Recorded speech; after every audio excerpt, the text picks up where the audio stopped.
Penguin Random House Audio presents The Shell Collector by Nancy Naigle. Read for you by Erin Cahill. This story has been pressing on my heart to be told since the year I lost my husband, but I just couldn't bring the words to the page until recently. Wishing you unexpected strength in your most difficult times. Chapter 1.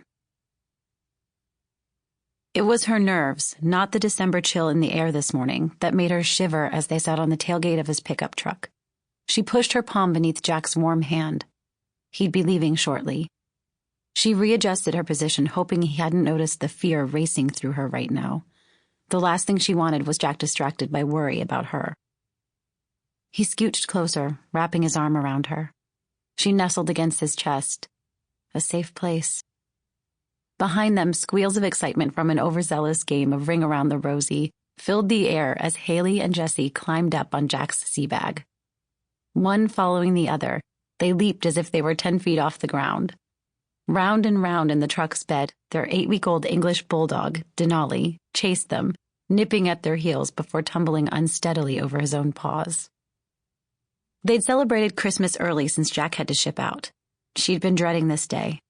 While she'd been worrying, her husband was obviously shopping for the ultimate gift, the puppy. Since Jack was a Marine to his core, the breed shouldn't have surprised her. She had to admit that at this age, the bulldog was absolutely adorable. That droopy face and those wobbling folds of skin made them laugh, and that was what they needed. Denali jumped on, chased, and chewed on everything in his path. At the moment, that happened to be the dangling orange grosgrain ribbon hanging from Haley's left braid. Denali, no! Not even 4 years old yet, Haley had already mastered that command, and they'd only had the puppy for 6 days. The black and white pup cocked his head but hesitated only a beat before leaping into the air again. No! Haley pulled her hands onto her hips. That poor dog will think his name is No, Amanda whispered to Jack. At least they're letting him walk today. They carried him around so much those first 2 days that I was afraid the passive pooch would forget he had legs and could run. I know, right? It would be like having another toddler in the house. Put the puppy down. Don't pull his tail. No, don't feed Denali your lunch. Denali, don't bite. Don't chew. Don't. Trying to conceal her sigh, she said, It'll be interesting. That puppy was going to be a handful, and if he grew into all those wrinkles, he'd be one big dog. At least Jack would return well before then. But all those worries, and the stress of the pup on top of it, fell away when she turned and saw how the lines at the sides of Jack's eyes crinkled as he watched their children play. His smile still made her insides tumble. She reached for his hand and squeezed it. He tugged her closer. Livin' the dream, he said with a playful bump of their shoulders. She nodded in agreement, but an icy lump in the pit of her stomach settled right on top of that warm, loving feeling. This wasn't the first time she'd seen him off, but it was different now that it wasn't just her. The kids' cheeks and noses were red from the cold, despite the fact she'd bundled them in so many layers they could barely raise their arms. The crazy frigid temperature wasn't normal for this part of North Carolina. Jack had suggested they say their goodbyes at home, but she didn't want to miss 1 second with him before he had to leave. Vapor from Amanda's breath hung in the air like smoke as she watched the other Marines starting to move out. Jack slid down from the tailgate and stood in front of her. As if he'd read her mind, her worries, he placed his hands on her shoulders and then pressed a kiss to her forehead. I love you. She couldn't help but smile. Forehead kisses mean the most. He didn't have to say it out loud now. He told her that the day he'd asked her to marry him. She'd never forget it or that feeling. Safe, loved, protected. Everything will be okay. She rested her cheek against his shoulder. You've got this, he whispered softly. I know. But she didn't really. She was trying so hard to be strong for him. She looked up into his deep blue eyes. His dark hair and lashes stood out even more against the blasé tan, brown, and gray camouflage uniform he wore today. Both Jessie and Haley had his eyes. He looked anything but afraid. In fact, excitement twitched in his smile, alive with the anticipation of what was to come, proud to be a Marine. Her heart raced. She already missed him.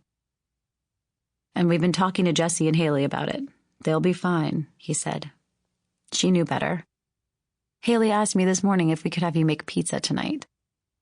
He sighed. Okay, I guess you were right. Maybe she's too young to really understand. She shrugged. She's your baby girl. She adores you. She misses you every day, even when you're here. I adore all three of you. She kissed him on the cheek. Goes both ways.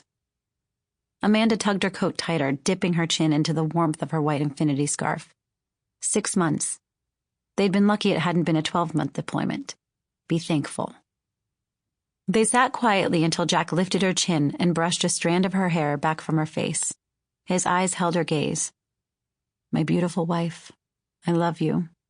He leaned in close. Don't worry. Time will fly, I promise. He rubbed his freshly shaven cheek against hers, then nuzzled her. I'll be home before you know it. Then he made an animated growling noise against her neck. She curled into herself, laughing as his breath tickled her skin. In the middle of that laughter, they both knew it would feel like forever. Hurry. Enjoy it, because when I get back, we'll have a lot of time to make up for. He raised an eyebrow. I will miss you like crazy. She looked away, trying to ignore the swelling loneliness. Across the parking lot, other Marines moved towards the buses. He inched over, blocking her view. She lifted her gaze. The calm in his voice soothed her, if only for a moment. It'll be summer. We'll take the kids to the zoo, Carowinds, and the water park, and it'll be beach weather. You know how I love chasing you through the waves. No fair, she swatted at him playfully. You always catch me. You love it. I do, you're right. He'd proposed to her at the beach not all that far from here, and they'd gotten married in that very same spot the following summer. A private ceremony with her best friend Ginny and his best friend Paul to witness their vows to each other.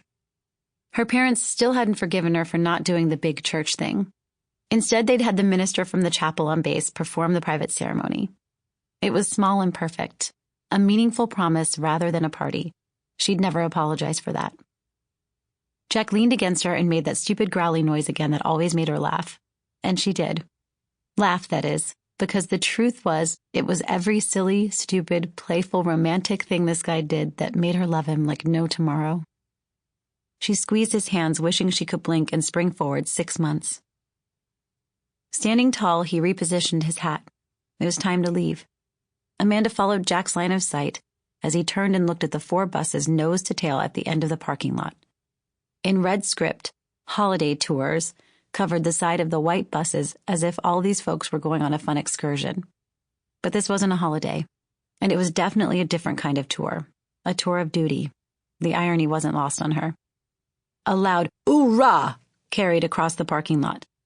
All that the guys seemed to notice was they'd have a plush-seated ride down to Florida to start this endeavor. She couldn't blame them for their excitement about that. It sure beat the rough ride of a convoy, and for that she was thankful. Marines huddled with their loved ones, working in those last instructions, promises, and kisses. Saying goodbye was never easy. Come here, Haley Bug. Jack held his hands out, and their daughter ran into his arms. I've got to go. I need you to be a good girl for Mommy, okay? I'm always good. Yes, you are. I'll be back soon. He touched his finger to her nose. Boop. Haley giggled, but then her lower lip protruded and her chin quivered. No, Daddy. I have to go, Jack said. Remember, we talked about it. You'll have Denali to keep you company while I'm away. Teach him lots of tricks. I can't wait to see how smart he is. You'll be such an excellent teacher. Stay, Daddy. Tears welled in her blue eyes. She looked so much like Jack. I need you. I have to travel for work. We can count down the days together. Amanda pulled in a stuttered breath, trying to contain her own tears as she watched Haley and Jack. She picked up Jesse, holding him so tight she could feel his heartbeat against her own. Jack took Amanda's hand as he held Haley. I have to come back, he said to Haley. I promised your mom an anniversary trip to Denali. Right, Mom? That's right, Amanda nodded. They'd been saving for the trip since the day they married. Haley clung to Jack's neck. I don't want you to go. Sample complete. Ready to continue?